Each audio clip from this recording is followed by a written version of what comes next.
મળ્યો છે અને ભવસાગર તરવા માટે મળ્યો છે. આ માનવ દેહ એક નાવ છે. આ નાવમાં હું તમે બેઠા છે ભવસાગર તરવા માટે. સંસાર સાગર છે અને સદગુરુ મહારાજ એના નાવિક છે અને આ નાવને ભવસાગર પાર ક્યારે ઉતરે કે સદગુરુ મહારાજ કેવટિયા બન્યા હોય અને પોતાના નિજ સ્વરૂપની ઓળખાણ કરાવી હોય. આત્મા અધર છે, અમર છે, અવિનાશી છે, નિત્ય છે, જે કાયમ તત્વ રહેવા વાળું છે એની પર અને એ ક્યારે સમજાય મારા વાલા સમદ્રષ્ટિ થાય ત્યારે. સદગુરુ મહારાજ આપણને સમદ્રષ્ટિ કરાવે છે કે સર્વમાં મારો વાલો બેઠો છે.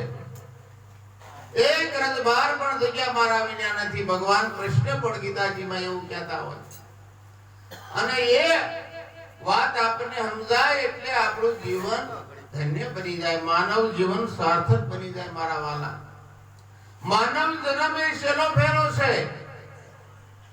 જાગી જાજો. ક્યારેય તમે જન્મવા નથી, ક્યારેય તમે મરવાના પણ નથી.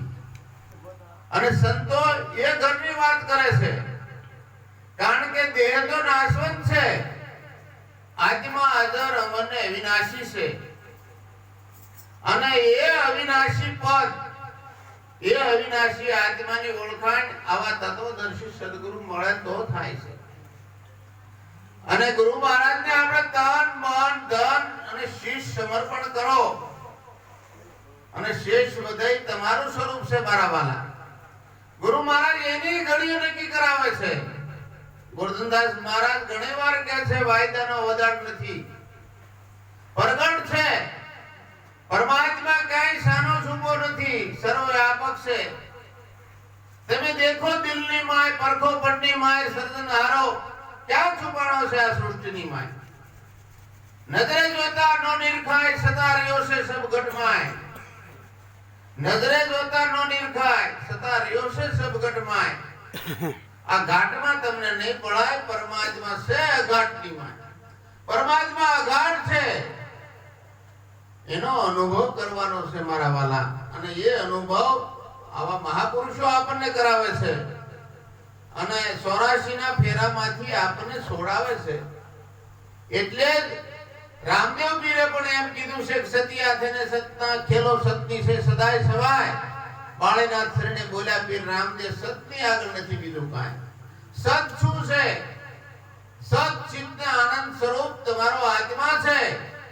તમારા ઘટમાં જે બેઠો એ ઘટોઘટ રમી રહ્યો છે. એકય ઘટ ખાલી નથી. એટલે હમણાં દેવરાજ મહારાજે કીધું કે જાગી જવાની જરૂર છે.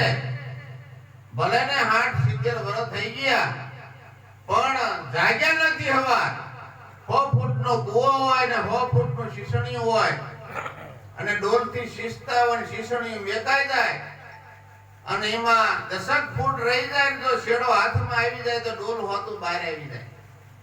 એમ આપણે ભલે 60-70-80 વર્ષ થઈ ગયા પણ જો સદગુરુ શરણે વ્યા જાય તો આપણો માનવ જન્મ સુધરી જાય એવું છે મારા વાલા. માટે જાજુ ન કહેતા, થોડામાં ઘણું માની. અને આ તો હંસોની સભા છે. હજી ગુરુ મહારાજ આપણને ઘણો સત્સંગ પીરસવાના છે. એટલે એક એક પલ લાખની જાય છે. મોડું ન કરતા, કાલ કરતા આજ ને આજ કરતા અબ આ વાત જાણી લીજો. અને રહેણી મહત્વની છે મારા વાલા. કીધું મહારાજે કેણી ખંડ મિશ્રી રેણી કાકા લો કેણી કન રેણી પાળે એવા વિરલા કો. રેણી પાળજો તો જ પ્રકાશ થશે. ગુરુ શરણે નકરા જવાથી પ્રકાશ થતો નથી. ગુરુ મહારાજ બોલવાથી પ્રકાશ નથી થતો. ગુરુ મહારાજે જે રસ્તો બતાવ્યો છે એ રસ્તે હાલજો, અચૂક ઉદ્ધાર થશે ને થશે. અને સદગુરુ મહારાજ સૌને સત્યના માર્ગે હાલવાની શક્તિ આપે એવી પ્રાર્થના સાથે મારી વાણીને વિરામ આપું છું. બોલો સદગુરુ મહારાજની.